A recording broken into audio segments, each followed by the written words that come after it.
मेरा नाम राकेश है। मैं 25 साल का हूँ। 15 मार्च 2023 को सुबह के नाश्ते के समय माँ की थाली में मौजूद थोड़ी सी सब्जी भी खत्म हो चुकी थी, जबकि उनके हाथ में अभी भी एक रोटी बची हुई थी। वह इधर उधर देख रही थीं, शायद कोई उनकी बात कहे बगैर ही समझ ले। मैं उनके दिल की बात समझ गया था, मगर फिर भी खामोश रहा, क्योंकि हमारे घर में किसी की भी इतनी हिम्मत नहीं थी कि भाभी के होते हुए कोई खुद से सब्जी ले।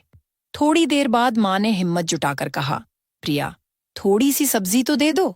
माँ की बात सुनकर भाभी थोड़ी कठोर आवाज में बोली, बस बस, आपकी तबीयत पहले ही खराब रहती है।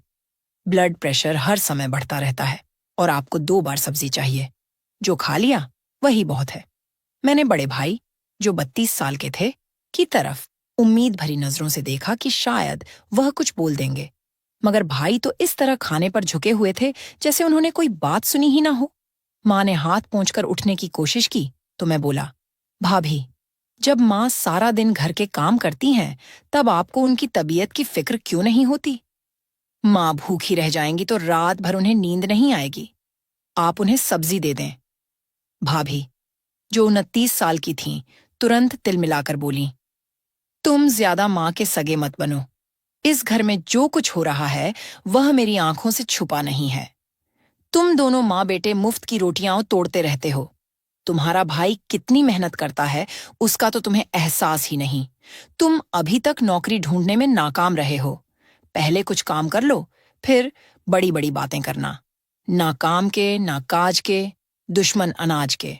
मुझे भाभी की ये बातें बहुत बुरी लगीं, मगर मैं खामोश रहा। माँ की भूख मुझसे बर्दाश्त नहीं हुई, इसलिए मैंने अपनी कटोरी उठाकर उनके सामने रख दी और बोला, माँ, आप ये खा लें। मेरी बात सुनकर भाभी को गुस्सा आ गया। उन्होंने वह कटोरी उठाकर फर्श पर फेंक दी और बोली, तुम्हें मेरी बात समझ में नहीं आई?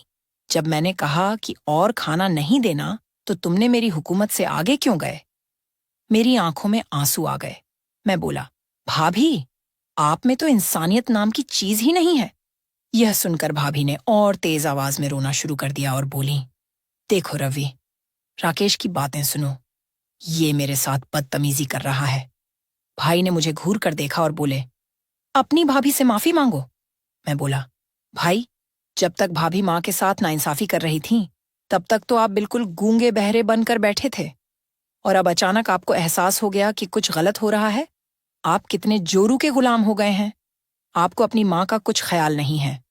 भाई, जिनका नाम रवि था, उठकर खड़े हो गए और बोले, मैंने बहुत सह लिया तुम्हारी बदतमीजी। अब तुम्हारे लिए बेहतर यही है कि यहां से निकल जाओ, नहीं तो मुझसे बुरा कोई नहीं होगा। मुझे भी बहुत गुस्सा आ गया।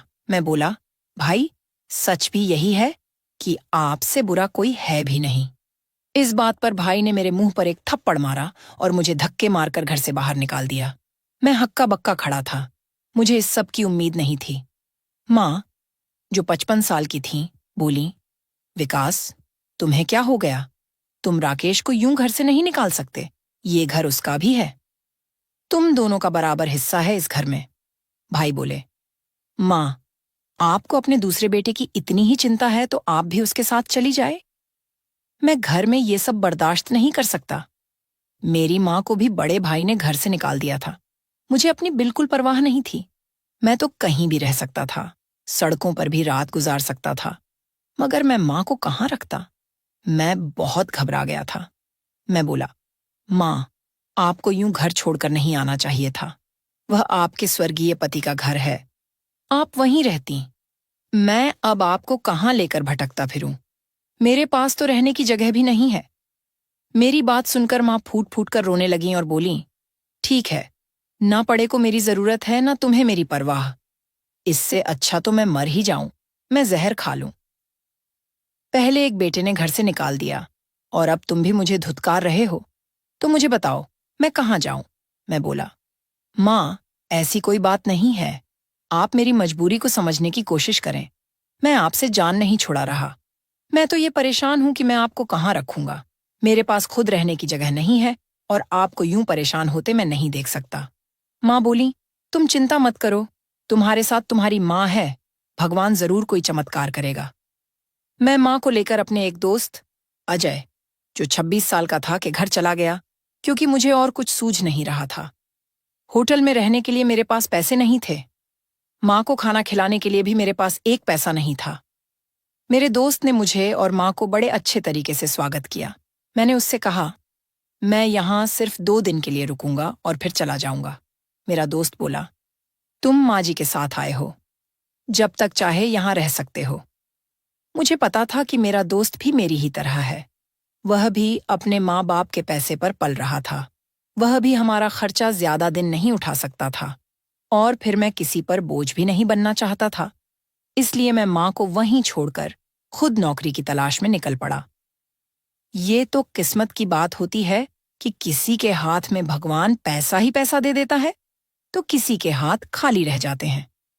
मेरा भाई मुझसे कम पढ़ा लिखा था, मगर फिर भी उसे एक बहुत अच्छे होटल में मैनेजर की नौकरी मिली हुई थी और उसकी तनख्वाह बहुत अच्छी थी, जबकि मैं उससे ज्यादा पढ़ा लिखा था और अभी तक इधर उधर सड़कों पर भटकता फिर रहा था। माँ अब सुरक्षित जगह पर थीं, इसलिए मैं सुबह सवेरे उठकर नौकरी की तलाश में निकल जाता था और रात 10 बजे ही वापस आता था। मैंने अपने दोस्त से 2 दिन का वक्त मांगा था, मगर अब मुझे उनके घर आए हुए 4 दिन हो गए थे, मगर फिर भी नौकरी कहीं नहीं मिली थी। अब मैं बहुत ज्यादा उलझन में था, घबरा गया था कि क्या करूं। चौथे दिन मैंने सोचा कि मैं अब अपने दोस्त के घर से निकल जाऊंगा। आगे जो भगवान को मंजूर होगा वही होगा। मैं नौकरी की तलाश में एक बार फिर निकल पड़ा था।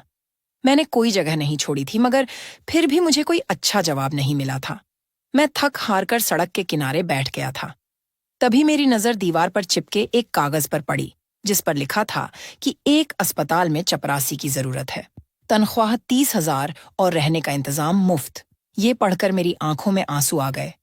मैंने खुद से कहा, राकेश, ये जॉब तुम्हारे लिए नहीं है।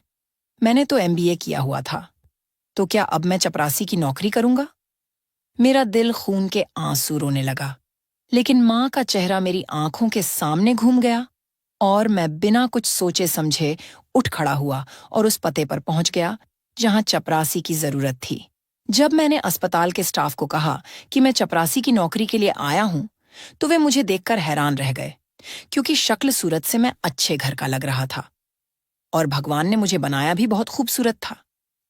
कॉलेज के समय में भी लड़कियां मेरी खूबसूरती की दीवानी हुआ करती थीं, जैसे मैं किसी रियासत का राजकुमार हूं।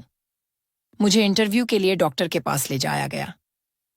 जब डॉक्टर ने मेरी फाइल देखी तो वह हैरान रह गया और बोला, तुमने तो MBA किया हुआ है और तुम चपरासी की नौकरी करना चाहते हो?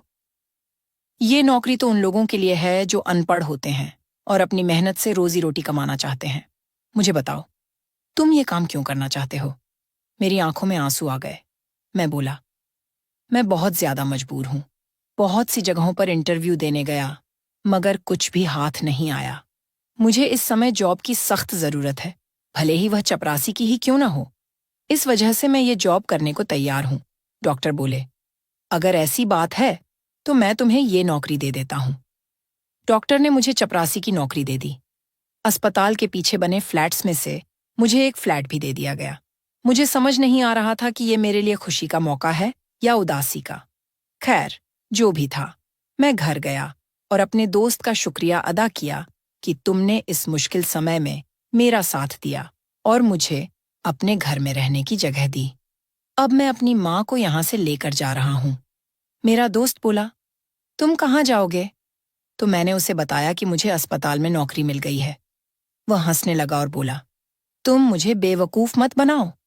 तुम्हारी पढ़ाई MBA की है, फिर अस्पताल में तुम्हें नौकरी कैसे मिल गई? मैं बोला, मुझे चपरासी की नौकरी मिली है। ये सुनकर मेरे दोस्त की आंखों में भी आंसू छलक आए। वह बोला, यार राकेश, मेरा घर तुम्हारे लिए हमेशा खुला है, लेकिन खुद पर इस कदर जुल्म मत करो। तुम अपनी हिम्मत बनाए रखो, तुम्हें अच्छी नौकरी जरूर मिल जाएगी। तब तक तुम मेरे घर में बिना किसी डर और खतरे के रह सकते हो। मैं बोला, तुम्हारा बहुत बहुत धन्यवाद कि तुमने मुझे इतने दिन यहाँ रखा और हर तरह से ख्याल भी रखा। मैं तुम्हारा एहसान जिंदगी भर नहीं भूलूंगा। अब जब मुझे रोजी रोटी मिल रही है तो मैं उसको लात नहीं मारना चाहता। मेरे दोस्त ने मुझे बहुत रोका, बहुत समझाया, मगर मैं न रुका और अपनी माँ को लेकर अस्पताल के पीछे वाले फ्लैट में शिफ्ट हो गया। माँ बोली, तुम्हें कैसी नौकरी मिली है राकेश बेटा?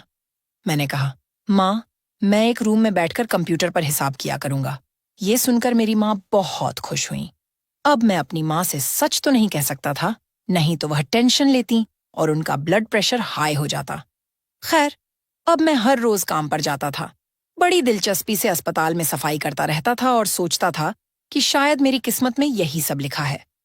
हर इंसान अपनी किस्मत का ही खाता है। शायद मेरी किस्मत में ये गरीबी और कम तनख्वाह वाली छोटी सी नौकरी लिखी थी। मैं बेकार में बड़ी बड़ी नौकरियों के सपने देख रहा था। मैंने खुद को डांटा। अक्सर मैं खुद से लड़ता रहता था क्योंकि मैंने अपनी जिंदगी से बहुत उम्मीदें लगा रखी थीं। खैर, जो होना था वह हो गया। पूरा महीना मैंने बहुत अच्छे से काम किया। डॉक्टर ने भी मुझे अपने ऑफिस में बुलाकर मेरी बहुत तारीफ की और कहा, तुम्हारी तरफ से हमें कोई शिकायत नहीं मिली है। फिर डॉक्टर ने मुझसे कहा, मैंने अपने एक दोस्त को तुम्हारी फाइल दी है। वह देखेगा कि वह तुम्हारे लिए कुछ कर सकता है या नहीं।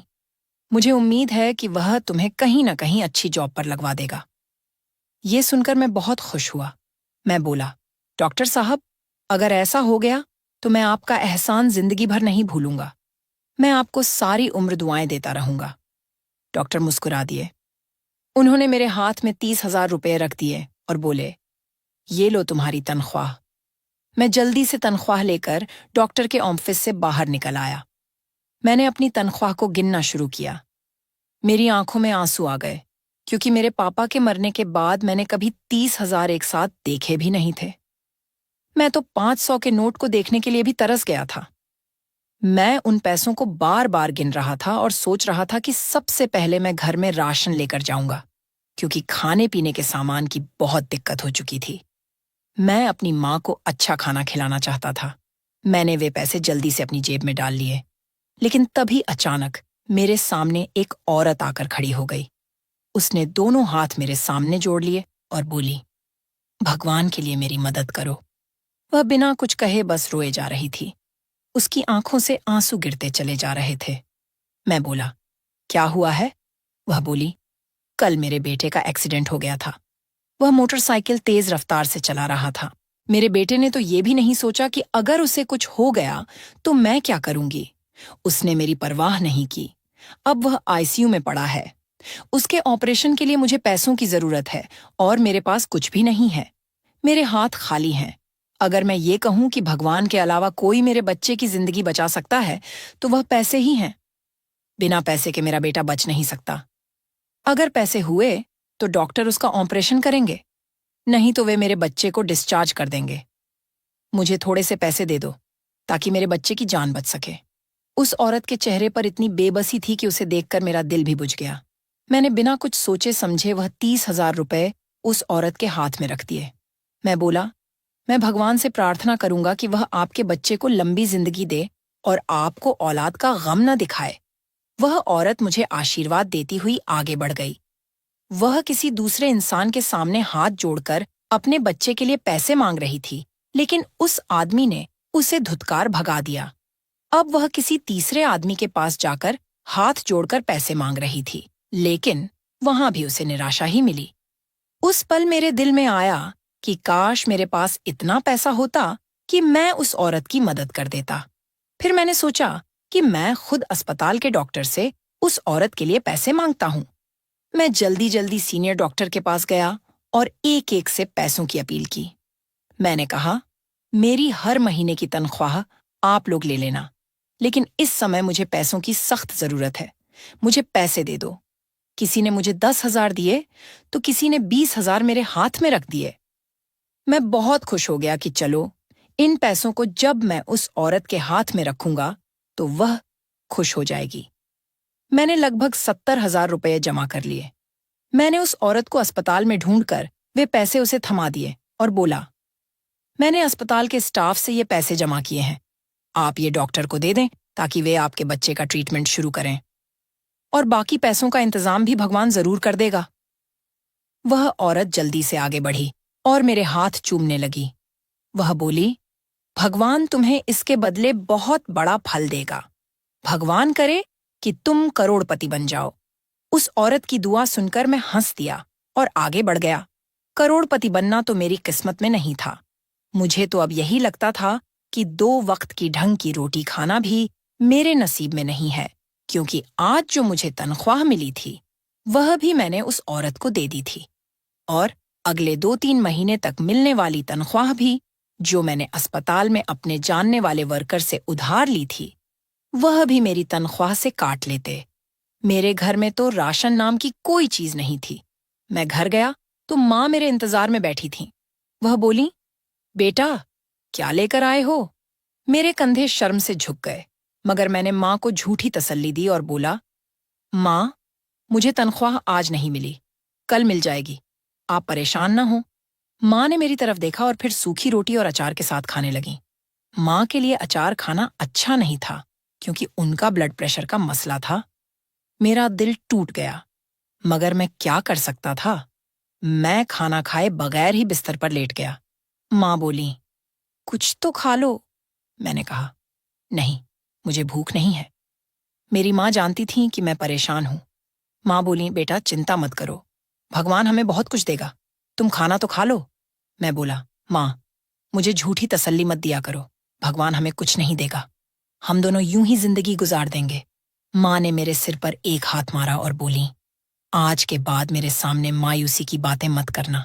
भगवान के हाथ में सब कुछ है, जिसे चाहे दे और जिसे चाहे उससे छीन ले। माँ की बातें मैं अब भी सुन ही रहा था कि हमारे घर के दरवाजे पर दस्तक हुई। मैंने दरवाजा खोला तो सामने 2 आदमी खड़े थे। उन्होंने सूट पहने हुए थे, आंखों पर काले चश्मे लगे थे और कलाई पर महंगी घड़ी बंधी थी। साथ ही उनकी बहुत बड़ी गाड़ी खड़ी थी। मैंने बोला, आप लोग कौन हैं? मैं आपको नहीं जानता। वो बोले, चिंता मत करो, आप हमें नहीं जानते, मगर मिस्टर राकेश, हम आपको बहुत अच्छे तरीके से जानते हैं। आप ये चाबियां और ये कागज थाम लें। मैं बोला, आप मुझे ये कागज और चाबियां क्यों दे रहे हैं? उनमें से एक आदमी बोला, ये आपके लिए एक सरप्राइज है। आप घर जाकर आराम से सोफे पर बैठकर इस खत को पढ़ना, नहीं तो आपको चक्कर आ जाएगा। ये बात सुनकर मैं हैरान हो गया और बेमन से वह कागज थाम लिया। मेरा दिल अंदर ही अंदर किसी अनहोनी के डर से कांप रहा था। मैंने सुना था कि अमीर लोग अच्छे नहीं होते। पता नहीं ये लोग मुझे ये पेपर देने क्यों आए थे। ये मुझसे क्या चाहते थे? मैंने सोचा कि शायद ये लोग मेरी बर्बादी का कारण बनने वाले हैं। मैं कमरे में आया तो माँ बोली, बेटा, दरवाजे पर कौन था? माँ ने मेरे हाथ में पेपर देखा तो बोली, ये क्या है? मैं बोला, माँ, 2 अनजान आदमी मुझे ये पेपर थमा गए हैं। मुझे तो खुद नहीं पता कि इसमें क्या लिखा है। माँ बोली, अच्छा, खोलकर तो देखो कि इसमें क्या लिखा हुआ है। मैं बोला, माँ, अभी खोलता हूं। मगर सच तो ये था कि मेरी हिम्मत ही नहीं हो रही थी। खैर, मैंने वह कागज खोलकर पढ़ना शुरू किया। उसमें लिखा था, मिस्टर राकेश, मैंने आज तुम्हें सिटी हॉस्पिटल में देखा था। तुम एक चपरासी की हैसियत से नौकरी कर रहे हो, मगर तुमने आज तनख्वाह मिलते ही एक गरीब औरत की मदद की और फिर बाकी स्टाफ से भी उस औरत की मदद के लिए हाथ फैलाए। मैंने ये सब कुछ देखा तो मैं बहुत इम्प्रेस हो गया। मैंने सोचा कि तुम्हारे बारे में जानकारी हासिल करनी चाहिए। मुझे पता चला कि तुम एक पढ़े लिखे नौजवान हो, मगर तुम्हारे भाई ने तुम्हें घर से निकाल दिया है और तुम एक चपरासी की नौकरी कर रहे हो। कल शाम तुम इस पते पर पहुंच जाना। तुम्हारे लिए एक बहुत बड़ा सरप्राइज है और तभी तुम्हें पता चलेगा कि ये चाबियां किसकी हैं। खत पढ़ते ही मैं गहरी सोच में डूब गया कि मुझे इस तरह बुलाने वाला कौन हो सकता है। मुझे डर भी लग रहा था, क्योंकि आजकल तो फ्रॉड बहुत आम हो चुका था। लोग तो हम जैसे गरीबों को भी लूटने से बाज नहीं आते थे। माँ बोली, राकेश, खत में ऐसा क्या लिखा है कि तुम उसे पढ़कर एकदम परेशान हो गए हो? मैंने सारा खत पढ़कर माँ को सुनाया। माँ भी घबरा गई और बोली, नहीं नहीं राकेश, तुम्हें कोई जरूरत नहीं है किसी भी जगह जाने की। चुपचाप अपनी नौकरी करते रहो। मैंने सिर हिलाया तो माँ बोली, अच्छा, तो आज तुम्हें तनख्वाह मिल गई थी, लेकिन तुमने वह एक औरत को दे दी। माँ की बात सुनकर मैं डर गया, मगर माँ ने मेरा माथा चूम लिया और बोली, मुझे अपने बेटे पर गर्व है। राकेश, तुमने सचमुच मुझे दिल से खुश कर दिया। मैं हमेशा यही समझती थी कि शायद मेरी परवरिश में ही कोई कमी रह गई। जो तुम्हारे भाई ने मेरे साथ ऐसा घटिया काम किया। मैं तुम लोगों को अच्छे बुरे की तमीज सिखा ही नहीं सकी, मगर आज जब मुझे पता चला कि तुमने एक गरीब औरत की मदद की, तो मुझे इस बात की तसल्ली हो गई कि मेरी परवरिश में कमी नहीं है। ये तो रवि और उसकी पत्नी की नीयत ही ऐसी है। भगवान का धन्यवाद है कि तुमने मुझे जिंदगी में ऐसा दिन दिखाया। मैंने माँ की बातें सुनी तो मुस्कुरा दिया। खैर, सुबह मैं अपने काम पर चला गया। मेरा इरादा नहीं था कि मैं उस पते पर जाऊं, क्योंकि मुझे डर था कि अगर उन लोगों ने मेरे साथ कुछ गलत किया तो मैं क्या करूंगा, मेरी माँ का क्या होगा। मैं हॉस्पिटल में सफाई कर रहा था, मगर मेरा ध्यान बार बार उस खत की तरफ जा रहा था। मैंने सोचा, क्या पता मैं वहां जाऊं तो मुझे सच में कोई बड़ा सरप्राइज मिल जाए। जरूरी तो नहीं कि हर किसी के साथ फ्रॉड ही हो। मैंने बड़ी हिम्मत की और उस पते पर पहुंच गया। वहां जाकर देखा तो एक बहुत बड़ा रेस्टोरेंट था। मैं उसमें दाखिल हो गया। चौकीदार बोला, आप कौन हैं? आपका क्या नाम है? मैं बोला, मेरा नाम राकेश है। वह बोला, अच्छा अच्छा, वही सिटी हॉस्पिटल वाला। मैंने जल्दी से हाँ में सिर हिलाया। वह बोला, बॉस आपका इंतजार कर रहे हैं, मैं आपको लेकर चलता हूं। ये बात सुनकर मैं हैरान रह गया, मगर उसके साथ चलने लगा। उसने मुझे एक सेक्रेटरी के हवाले कर दिया और बोला, इसे बॉस के पास ले जाएं। वह सेक्रेटरी मुझे बॉस के कमरे तक ले गई। वह कमरा इतना ठंडा था कि मेरी रीढ़ की हड्डी में सनसनी होने लगी। वह आदमी बोला, तुम मुझे नहीं जानते, इसलिए मैं अपना परिचय दे देता हूं। मेरा नाम राजेश मेहरा है। मैं इस रेस्टोरेंट का मालिक हूं, मगर अब मैं ये रेस्टोरेंट तुम्हारे नाम करना चाहता हूं। मैं हैरान रह गया और बोला, आप मेरे साथ ये कैसा मजाक कर रहे हैं? वह बोला, मैं तुम्हारे साथ कोई मजाक नहीं कर रहा। मुझे तुम अच्छे लगे हो। तुम्हारा साफ और नेक दिल मुझे अच्छा लगा है, इसलिए मैं तुम्हें ये सब दे रहा हूं। मैं हक्का बक्का रह गया और बोला, आपकी क्या वजह है? वह बोला, मेरे साथ आज से 20 साल पहले वही हुआ था जो तुम्हारे और तुम्हारी माँ के साथ हुआ है। मैं कैंसर का मरीज हूं। अपने 4 बेटों और एक बेटी के साथ रहता था, मगर चारों बेटों ने मेरी जिम्मेदारी स्वीकार करने से इनकार कर दिया। वे अपनी पत्नियों के इशारों पर नाच रहे थे। उन्होंने मुझे और मेरी 10 साल की बेटी को घर से निकाल दिया। मेरे पास अपने इलाज के लिए भी पैसे नहीं थे। मौत मेरे सिर पर मंडरा रही थी। एक दिन मुझे एक आदमी मिलने आया। मैं उसके पास गया तो उसने इस रेस्टोरेंट की चाबी मेरे हवाले कर दी। मैं हैरान रह गया। मैं बोला, आप ऐसा क्यों कर रहे हैं? तो वह बोला, ये प्रॉपर्टी आपके पिता के नाम पर थी, इसलिए ये आपके हवाले कर रहे हैं।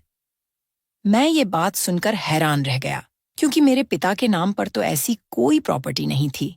खैर, मैंने पता लगाया तो ये बात सामने आई कि ये रेस्टोरेंट मेरे पिता से उनकी शादी से पहले धोखे से हथिया लिया गया था, और अब जो इसका नया मालिक बना था उसे पता चल गया था कि ये धोखाधड़ी थी।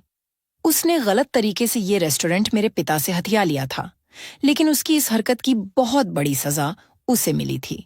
उसके 2 बच्चे थे जो उसकी आंखों के सामने तड़प तड़प कर मर गए। उसकी पत्नी उसे छोड़कर चली गई थी और उसे खुद भी एक बहुत बड़ी बीमारी लग चुकी थी। अब उसे एहसास हो गया था कि किसी का दिल दुखाना, किसी की चीज पर नाजायज कब्जा करना भगवान को बहुत बुरा लगता है, और वह उसकी सजा जरूर देता है। इसलिए उसने मेरा पता निकलवाया और मुझे मेरी अमानत वापस लौटा दी। मैंने उस रेस्टोरेंट को चलाना शुरू किया और खूब मेहनत की। देखो, ये तरक्की की मंजिल तय करता हुआ कहां तक पहुंच गया। मैंने अपना इलाज कराया और भगवान की कृपा से मैं ठीक हो गया। मगर कहते हैं ना कि हर इंसान का अंजाम मौत है।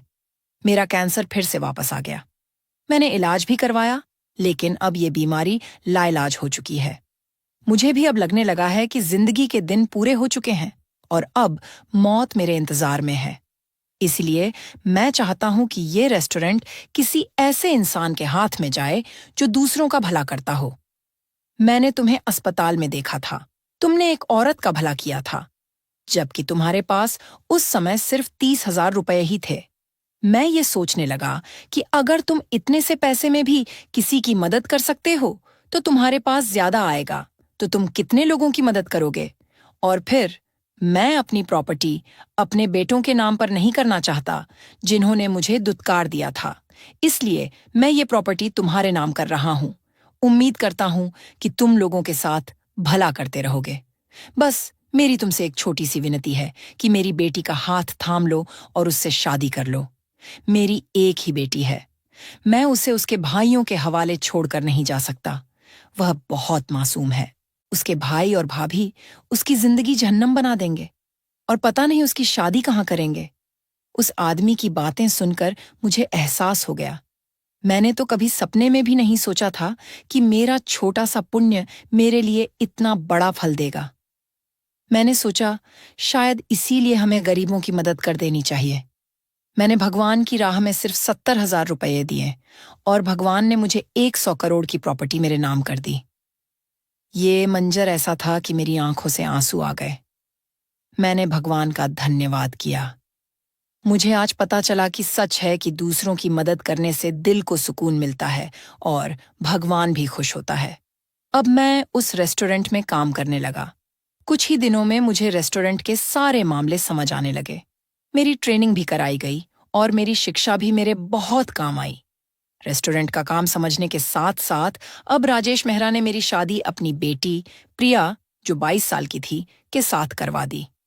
प्रिया बहुत सुंदर लड़की थी और सबसे बड़ी बात यह थी कि वह दिल की बहुत साफ लड़की थी। शादी के बाद मैं उसे एक अलग फ्लैट में लेकर गया क्योंकि मैंने हॉस्पिटल की जॉब छोड़ दी थी, इसीलिए हॉस्पिटल वाला फ्लैट भी छोड़ना पड़ा था। लेकिन राजेश जी ने मेरे लिए एक बहुत अच्छा फ्लैट बुक किया था जो मेरे और प्रिया के नाम था। अब मैं, मेरी माँ और प्रिया इस फ्लैट में रहने लगे। बहुत जल्द मैं उस सीट को संभालने के काबिल हो गया। जब मैंने बॉस की सीट संभाली तो ये देखकर हैरान रह गया कि मैनेजर की लाइन में मेरा भाई भी खड़ा था। मेरा भाई जिस रेस्टोरेंट में मैनेजर था, मैं अब वहां का बॉस बन चुका था। मेरा भाई तो ये देखकर हैरान रह गया। थोड़ी देर बाद जब मैं अपने ऑफिस गया तो मेरा भाई मेरे पीछे पीछे आ गया। वह बोला, राकेश, ये सब कैसे हुआ? मैं बोला, मैं अब आपका बॉस हूं, इसलिए मुझे राकेश कहने की जरूरत नहीं है। मेरे भाई का मुंह लटक गया। वह बोला, तुम मेरे छोटे भाई हो, तुम अब मेरे साथ ये सब करोगे? तुम्हें चाहिए कि मुझे मेरी तरक्की करो और मेरी बातों को दिल से भुला दो। मैं बोला, अब आपके मुंह से आज के बाद ऐसी कोई बात सुनी तो मैं आपको इस जॉब से निकाल दूंगा। मेरी बात सुनकर मेरा भाई घबरा गया और मेरे ऑफिस से निकल गया। मैंने सोचा कि ये तो सारी भगवान की लीला है। कोई आप पर हुक्म करना चाहता हो, लेकिन वह एकदम आपके पैरों में भी गिरने को तैयार हो जाता है। मैंने अपनी जिंदगी से सबक सीखा कि कभी भी अपने आप पर घमंड नहीं करना चाहिए। जितना मुमकिन हो गरीबों की मदद करनी चाहिए। मैं अब रेस्टोरेंट चलाने लगा और भगवान की ऐसी कृपा हुई कि वह पहले से भी ज्यादा चलने लगा। मैंने बहुत से गरीब परिवारों की मदद की। अब मेरे ससुर मुझसे बहुत खुश थे और मेरी पत्नी प्रिया तो बहुत अच्छी पत्नी साबित हुई।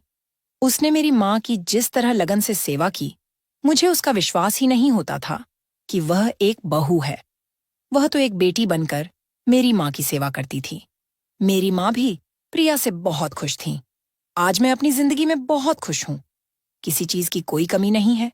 आप लोगों को क्या लगता है कि मुझे अपने भाई और भाभी को माफ कर देना चाहिए? कमेंट में बताएं। अगर आपको ये कहानी पसंद आई हो तो इसे शेयर करें। धन्यवाद दोस्तों।